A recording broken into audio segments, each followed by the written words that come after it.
Kuringana na MCA wa gicigo giki Ibrahim Omodi, aria mahetwo wira wa kuroraga nyumba icio matikoretwo makiruta wira wao gwa kahinda karaya, undu uria ucungirire aikari amwe no cio kugeria kuhingura mitaro na moko mao. Ibrahim niaugite thina waga kurorwo ica ikuhi ni ugucungirira gututhuka kwa murimu wa kolera. Watu wanaishi na wadudu katika nyumba. Watu wanakula juu ya wadudu. The sewages are blocked up.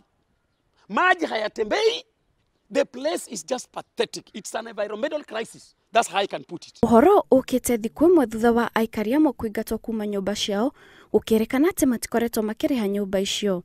No Rose Nyaga uria indo ciake ciathukangirio hindi ya mutaratara ucio ni arauga ni arihite nyumba hindi iria yagirire. Sasa asubuhi ya leo mimi nilikuwa nimelala.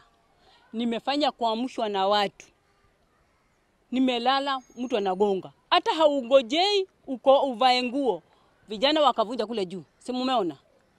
Nikistukia watu 7 wameingia ndani. Nikafunga mlango wa ndani wanipiga mpaka mikono.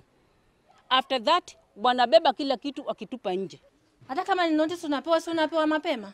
Hawajapeana nusu. Asubuhi tu mimi hata sijui niko hapa. Dukani ndio mama ananipigia simu. Akiniambia watu wako auctioneers wako mtaani. Wamebeba vitu vingi sana. TV imeenda, kiti, meza, mattress zote. Ambao hapo mnaona vile wamebomoa. Ambao sijui leo tutakaaje hapa. Riu aikari ni marahoa muthondekero mitaro yo kuona murimu wa korera no gututhuka na ni ukuhutia andu aingi muno makiria riria mbura nene ikwambiriria mwena ucio. Ngiribotera Inooro TV, Getwo Kate Muthoni.